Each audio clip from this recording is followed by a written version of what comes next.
connaissons Gérard Leroy comme théologien spécialiste de théologie des religions, impliqué dans le dialogue interreligieux pendant 8 ans comme secrétaire général français de la Conférence mondiale des religions pour la paix.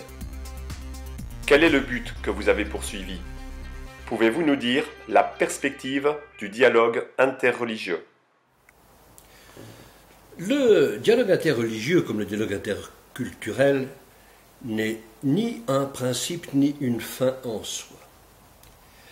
C'est un des vecteurs du vivre ensemble, de ce vivre ensemble qui aujourd'hui est caractérisé par la diversité culturelle et confessionnelle. Puissions-nous vivre bien ensemble. Et que signifie ce souhait, sinon le souci de soi et le souci de l'autre? Ce souhait embrasse dans un même regard le souci de soi et le souci de l'autre. Il s'agit de vivre bien avec et pour les autres. Alors pourquoi cette quête de la vie bonne ne se refermerait-elle pas sur le seul souci de soi? Eh bien tout simplement parce que le souci de soi implique automatiquement le souci de l'autre. Il n'y a pas de je sans nous. Tout cela implique que la visée du vivre bien enveloppe de quelque manière le sens de la justice, aussi bien la notion même de l'autre. Cet autre qui n'est ni un moyen, ni un faire-valoir, ni une caution, ni une courte échelle, encore moins une proie. Cet autre qui déborde tout projet d'assimilation, cet autre qui n'est pas enfermé, comme on dit aujourd'hui, dans la sphère du même. L'autre n'est pas moi, il est irréductible, et je n'ai pas à le contraindre d'exister comme moi.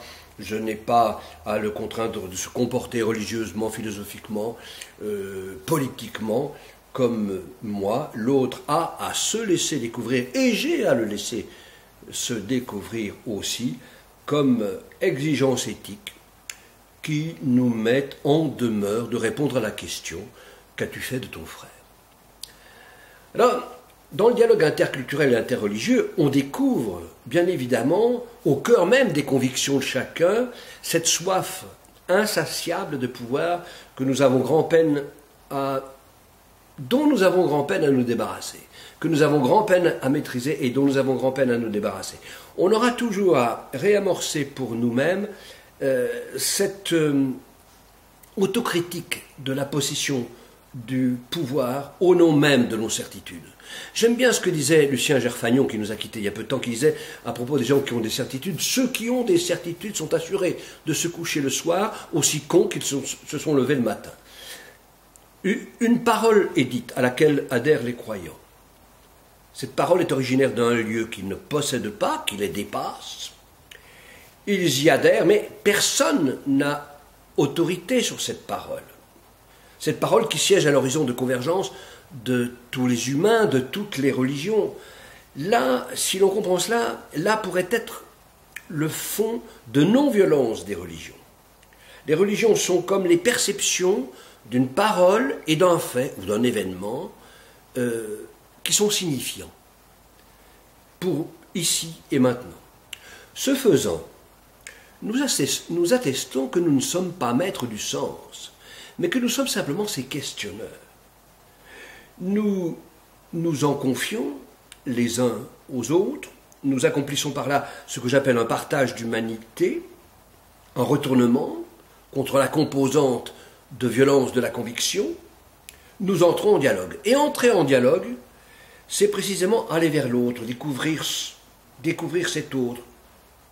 C'est l'écouter, c'est se disposer à s'en instruire, ou même se laisser déranger par lui. Au bout du compte, on se réjouit de pouvoir échanger sur des questions essentielles que nous partageons, qui peuvent s'appeler non pas l'organisation des vacances ou le remplacement de l'essuie-glace, mais qui peuvent s'appeler le devenir humain, le progrès, la société, la science, le sens de la vie et de la mort, le mystère de l'humain, le mystère de Dieu.